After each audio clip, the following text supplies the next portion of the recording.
Okay, this is game 2 of Taste Humanity versus El Zorro. Here again with J-Nails and Minion Pawn.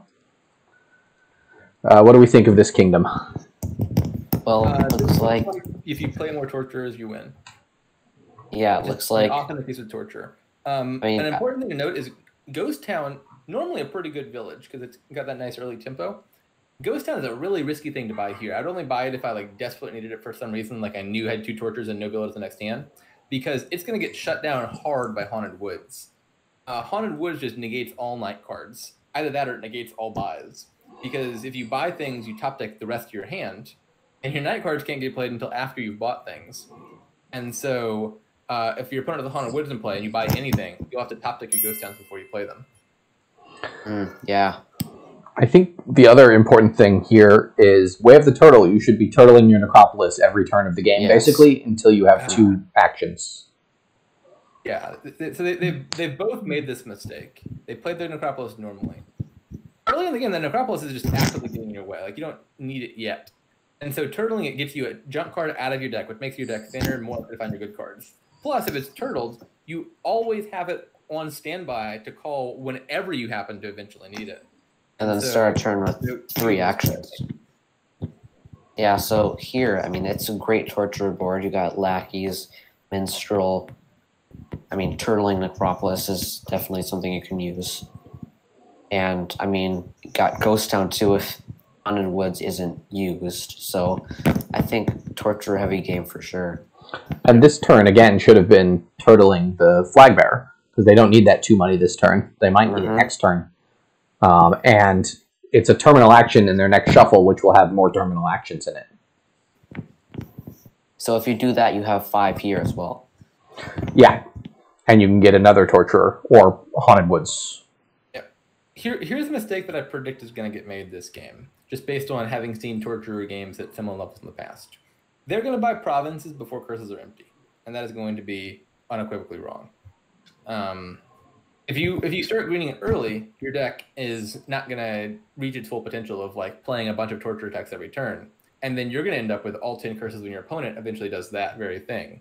And then a deck that has a bunch of curses in it and a Haunted Woods in play from the opponent is just never going to kick off again, and you're not going to empty those provinces before your opponent outraces you. So El Zorro just made a really odd play. They played their Torturer before their Necropolis. That...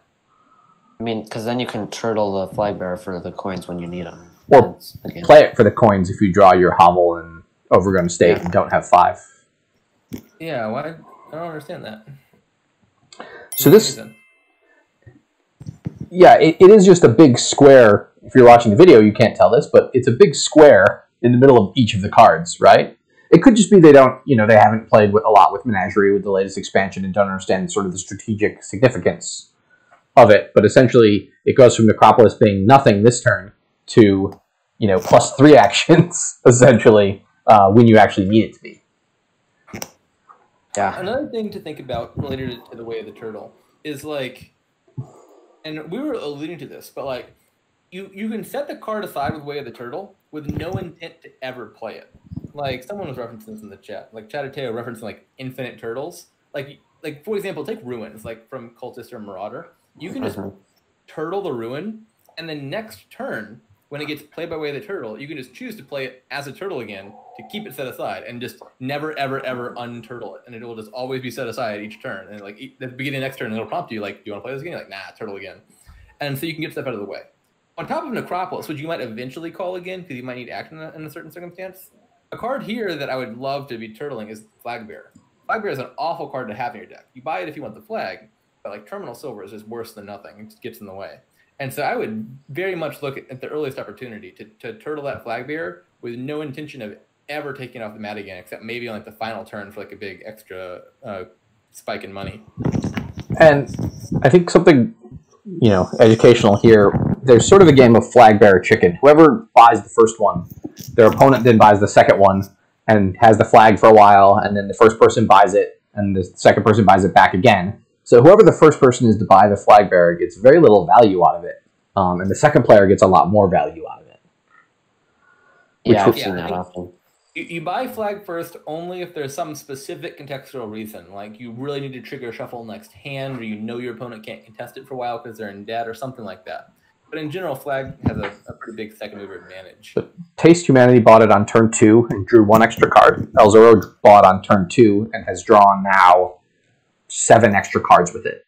So it's a pretty significant advantage in this kingdom where drawing extra cards is going to be really nice, especially when you're Torturer attacked every turn. A few additional considerations relevant to this. First, especially when there's no like trashing or regaining from the trash or anything, the person who wins the flag bearer race is just whoever went second most of the time. Because like if you just like follow this to its logical conclusion, who buys the 10th flag? Player 2 does, or the second person to buy the flag, not necessarily player 2. And so it always favors them. And then secondly, another way to think about this is like if you bought the flag first, like let's say you bought the first flag, or you bought it and they bought it, and you've now bought the 3rd flag or the 5th flag or whatever, you are now drawing 1 extra card. But you also now have 1 more junk card in your deck than your opponent does, because you've got 3 flags to your opponent's 2, or 2 to their 1, or whatever. And so it doesn't wholly negate the value, but it kind of undercuts the value if you've got an extra draw, but also an extra junk card. Whereas as the second person, if you got the flag second, you now both have an equal number of junk flag bearers in your deck, but you're getting an extra draw. And so there's this sort of additional level of like having the flag first is less valuable because you're also the person with more junk in your deck. Yeah, to answer Cat Stealer, 9 Minstrels feels fine. They've got lackeys for villagers. In theory, Way of the Turtle with Necropolis should give them plenty of plus actions.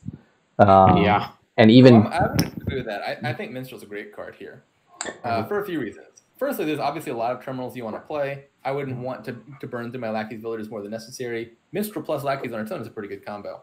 But secondly, like Minstrel's just way better than the average village here. In a kingdom with no trashing, but where you also want to play all your actions every turn, that ability to just like sift through and discard all of your treasures, all of your shelters, makes you a lot more likely to find your torturers, be able to play them consistently every single turn. And so even if like Minstrel is like a cantrip here, I would not mind having some Minstrels in my deck just to sift through the junk. So what would we have opened here? Going back, obviously you open with turtling the Necropolis, and then something like Silver Lackeys. Good question. I think Lackey Silver does sound pretty appealing to me. Mm-hmm. Obviously, if my opponent had already taken the flag as player 1 on turn 2, I would probably take the flag back, like El Zorro did. But barring that, I think Silver Lackeys stands out. And then just buy a whole bunch of torturers and a couple of villages along the way.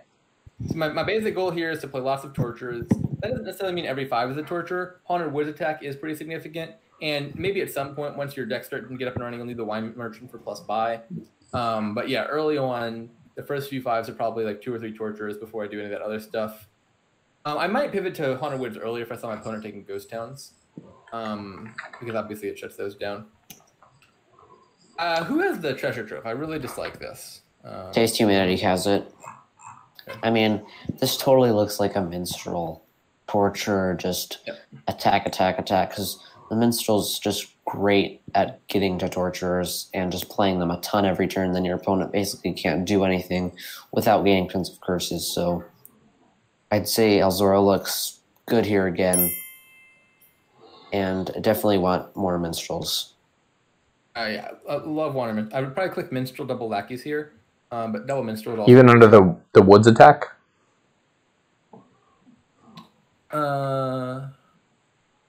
Where are they? Right here. I mean, you're top taking Lackeys, right? That's not a huge deal. And you're getting the Lackeys to give you actions next turn. Yeah. What is the buy order? This is Minstrel Lackeys because they are intent on getting their Wine Merchants back.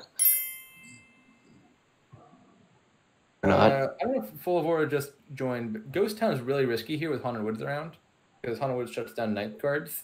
I think if I was trying to resolve a terminal collision like this, I would just buy Lackeys here, so as to not have to have a Ghost Town on my deck. Mm-hmm.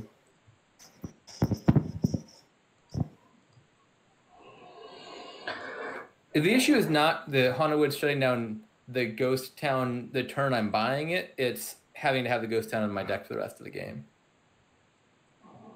Because I'm never going to get to play it again if my opponent does consistently play Haunted Woods. Now, that being said, it doesn't look like either of these decks is like fully drawing their deck playing Haunted Woods every turn. So like that is a theoretical consideration here. But like, supposing my opponent's playing optimally, I'm expecting them to have one Haunted in play every single turn, and then I'm never going to play that Ghost Count ever again. Yeah, the question is if you get the Torturer stuff going, you know, if you're playing 4 Torturers a turn and they're discarding a bunch of cards and they're not buying much anyways, you know, the Haunted Woods attack does not hurt as much if you've discarded down to 1 or 2 cards with the Torturer. If the goal is immediate benefit, I'm buying the Lackeys. It both gives more villagers, and even if it's a junk card later, which it might become, I could turtle it to get out of the way, whereas I can't turtle the Ghost Town. Like, yeah, if Lackeys weren't here, I might consider buying the Ghost Town for the immediate benefit, even if it becomes a junk card. But Lackey just kind of seems strictly better in that regard. Yep, definitely like to see more minstrels. Yeah, Wandering Minstrel is up there with like being the best of the $4 villages. It outcompetes a lot of the $5 villages even a lot of the time.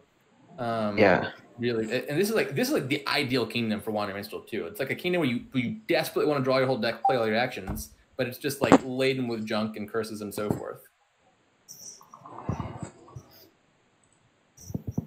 I am proud of them for not buying Providence on 8. That is a mistake that one often sees, and they did not fall for it. Yeah.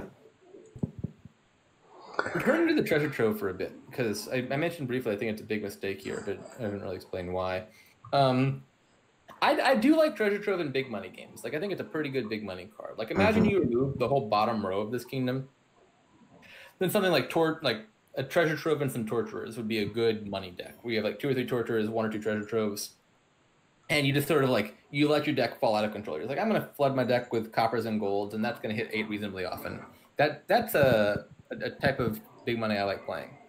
And an engine kingdom like this, though, treasure trove is just like you're actively destroying your deck every time you play because you're adding 2 new stop cards, which just makes your deck thicker and thicker and thicker.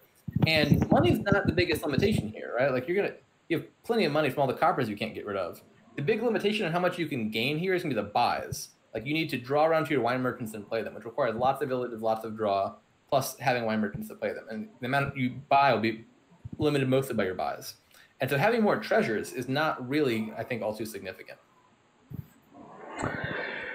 Yeah, especially if they're going for wine merchants, if they're going for torturers and haunted woods and wandering minstrels. Wandering minstrel especially does not play well with treasure trove or any treasures.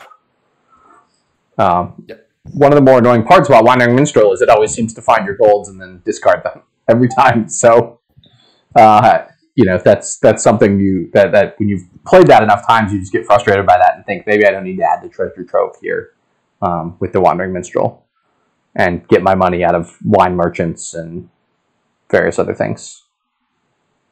Yep. So yeah, I like that they haven't bought Province yet, but what we are seeing is severe underutilization of Minstrel and of Way of the Turtle. Seem like the 2 things that would really drastically improve their play here. I think the other nice part about turtling Necropolis on turn 1 is that your second shuffle is a lot better. You've got a much higher chance of hitting 5, of even hitting 5 twice, depending on what you open with, and can do really nice. Your deck just feels a lot nicer. You don't have this dead card in your deck. But pretty much almost every turn of this game, I would be turtling a new action, hopefully. Yeah, that's great for reliability and just to get junk cards like Flagbearer and Lackeys out and then just play them when you need them. And again, yeah, if you later add more villages, you can always take the Lackeys out and add them back into the deck if you need to. Another thing to mention with Way of the Turtle is I also think it's a pretty decent, I wouldn't say counter, but it at least like protects you a little bit versus Torturer's attacks. And you're often able to tank 1 Torturer attack with a discard and discard into like 3 and still reasonably draw. Like, keep your like action in your draw. But it's often very difficult to take a second one because you can't like discard down to 1 action card left and reliably kick off your deck. If you've turtled an action card or 2, let's say you like turtle your Torturer, you can discard down to just a Wandering Minstrel. You've turtled a village like your Necropolis, you can discard down to just Torturer. And then you'll still be able to play the Necropolis from the previous turn, play your Torturer, and let's kick your turn off at least to some degree. So it makes you a little bit less reliant on taking curses to have a turn. They should have also turtled that Minstrel with only 1 card left in the deck and 2 actions. They didn't need needed. Although I guess they ended up turtling 3 draw cards, which is really nice. So we can see. I prefer I that. think we're playing there for the turtle and draw the cards. And they know they're going to have a nice turn next turn because their opponent just has to pass turn. And honestly, once you're discarding 5 cards to Torturers, it's essentially a very slow consideration of resigning. Your opponent's likely going to be able to do it to you again next turn and the turn after that. But Taste of Humanity is playing on, and they're finding some cards. They had a good Haunted Woods draw to find a Lackeys. We'll see if they are able to get a turn next turn. Maybe. Their village situation is really running on fumes. Like, I would not have spent, or maybe, I guess if you're buying 100 Minstrel, maybe. But like, spending the villager there just to play the flag bearer is a lot. They desperately need more minstrels. They've been relying on lackeys, which is like a nice short-term boost, but it's not a substitute for also getting villages that will be sustainable. Yeah, and now that Elzoro has figured out this turtle stuff, I expect they'll be able to do this reliably for the rest of the game. And their deck is in a better position to take advantage of this, certainly. Yeah. The thing Elzoro needs now is Haunted Woods. I think you want 2 Haunted Woods so you can play 1 every single turn. Because that attack hurts a lot. Yeah, I feel like they're see comfortably enough ahead that maybe it doesn't matter as much, but you know, this game seems like it could pile on curses and torturers. Yeah, I'm just gonna mention that. I don't really see. Definitely, I did make that prediction earlier, and I'm actually pretty happy with both players that it hasn't come to fruition yet. That, like, they are continuing to build. They didn't buy Province the first time they hit 8, because that would have been a huge error. This is kind of what you want to be doing. You want to be playing a full deck with 1, 2, 3, 4, 5, 6 torturers every turn. There's just no way your opponent survives this. Yeah, and as Zora here, I think I want to be getting more villages. And if you suggest like Wandering Minstrel, Haunted Woods as their 2 buys here. Actually, they get 3 buys. They get 2 Wandering Minstrels and a Haunted Woods here. And potentially turtle some stuff if they want to. Yeah.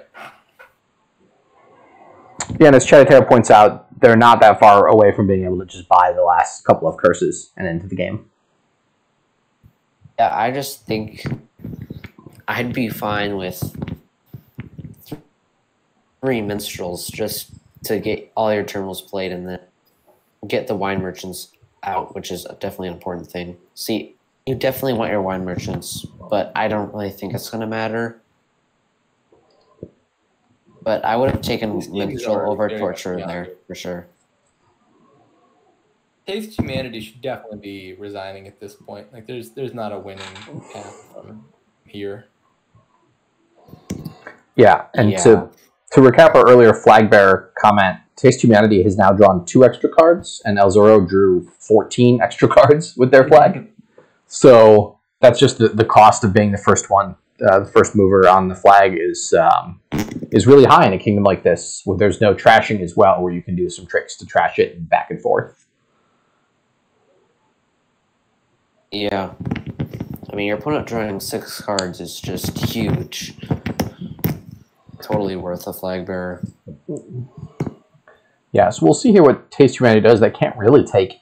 Well, they can't actually take a curse because Elzoro only has 1 buy in their deck right now.